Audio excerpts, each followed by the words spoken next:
Was Den of Thieves 2 your typical run-of-the-mill action sequel, or does it have a few new tricks up its sleeve?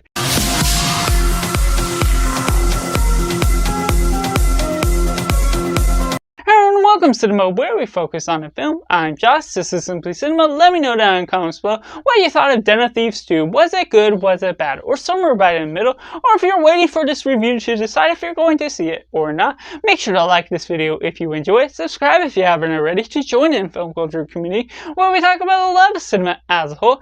And getting right into synopsis. Big Nick goes to Europe to close in on Donnie, but when they get involved with these diamond thieves and everything that's going about, they plot out a heist that goes about to steal from the world's most protected diamond exchange. And going right into the positives, Den of Thieves 2, in contrast to the first film, is already more original and unique in what it's trying to do with its story, because the first film already has so many ties, so many replications to what feels like the Heat 1995 film, and so this manages to transcend from that, managing to create its own environment, go into this new land that goes about different places with what it can do with the story, stretching out the wings of what Christian Gudegas does as a director to this project, showing he still can do action films really great, this being his second of them, and being the same director as the first, the same writer, he manages to have control of what is all going on. There's no contrasting things that go about, things that contrast and go about in a way that you don't necessarily want the franchise to go, but managing to build upon some of the characters, especially what we get out of Big Nick, what we for Gerard Butler, and chasing after Oshea Jackson Jr. Their performances are great. You're getting a little bit more out of them. I'm not necessarily high on watching their films. I don't go into a film watching them specifically, but for their performances, they perform quite well for the nature of what the story is asking them to, and especially leading into the second half of the film, you do get this heist that is really compelling, has all of the things that heighten up the experience, bring up some tense things, managing to have some stakes to the environment, while also celebrating some wins and victories for the protagonist, or the people you're meant to be cheering for, essentially. The ones doing the heist, the lead up to that, manages to give up some character moments that can give some great elements to the story, having some different side plots that end up leading into the end of the film, leading into something that will end up going into a third film if it gets the budget, if it gets the green light. That's good to go with making this a third film, but also for the sequel as a whole, of course it has its own story. It doesn't feel like it's replicating a film of the past, unless there's something I'm overlooking. Of course, there's inspirations taken. That's fine and all dandy for the nature of what you can ask of this story. And of course, you get these silly moments here and there, things that build up the chemistry between what we get out of Gerard Butler's, Oshea Jackson Jr.'s characters, them having a little bit back and forth banter, buddy cop comedy, if you will. So those that like the humor of the first will be able to enjoy what we get out of them. And of course, those that like the actors, Gerard Butler, Oshea Jackson Jr., will be able to get a lot more out of just being enjoy the environment that's all told throughout.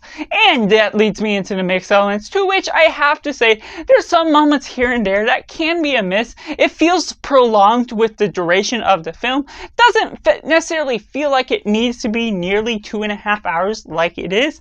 There's moments here and there that feel like it's a little bit cluttered, a little bit not as edited quite as well, and the way they get some of the team established, it feels prolonged with the way they're establishing some of the team, having to catch up on all of these different things, picking up as a sequel. While it does go through the exposition rather quickly to some extent, it still doesn't necessarily feel like it has the energy to hold your attention throughout the whole thing, especially in the first half of the film, and there's a little bit at the latter half in the ending where you sort of predict elements here and there, or it's not a major surprise. It's not necessarily that the plot twists never work. There are some that definitely do, but there's also some things where you could question whether it should go in this direction, that direction. Of course, it's the creative writer route that you can't control the story itself.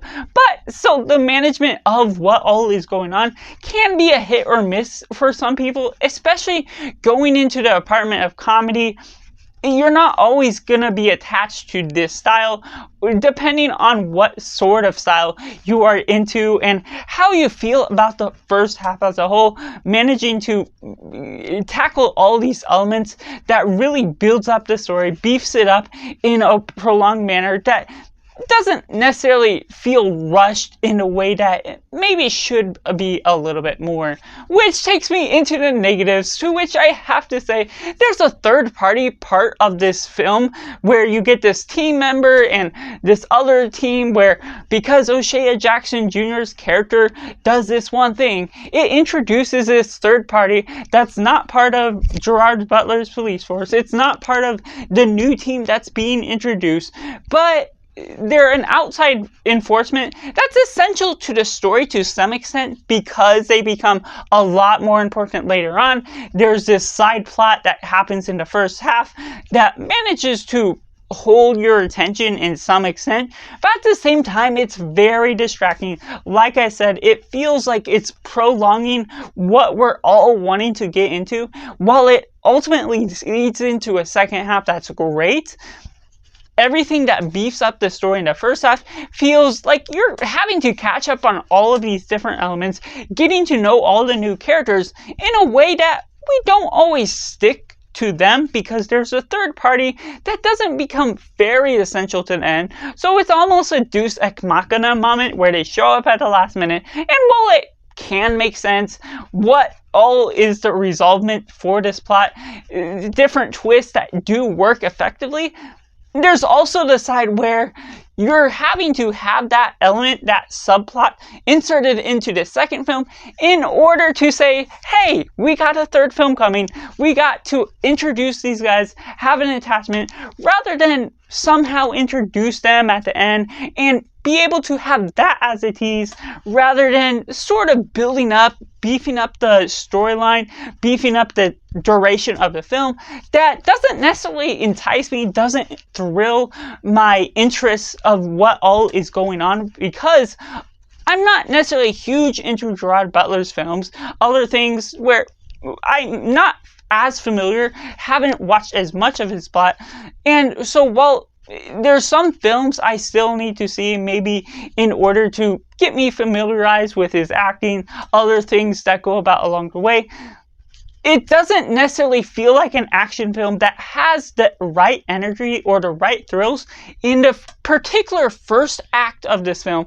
The build up and momentum of the exposition, because all of these subplots going on at once, throwing into, ultimately leading into a great second half, but having to sit through a first half that drags, has all these comedy moments that feel like they're distracting from the main plot and the main through point. So ultimately, there's some things that just throw off the story along the way, not getting my interest quite as much until we ultimately sit through all of that until we get to the second half. So that's just my personal review for Den of Thieves 2 Pantera, which I have to rate as simply 5.5 out of 10. Let me know down in the comments below what you thought of Den of Thieves 2. Did you like it? Did you not like it? Or is it somewhere right in the middle? Make sure to like this video if you enjoy it. Subscribe if you haven't already to join in the film culture community where we talk about the love of cinema as a whole. And so that's just all, and make sure to do yourself a favor and go watch a movie.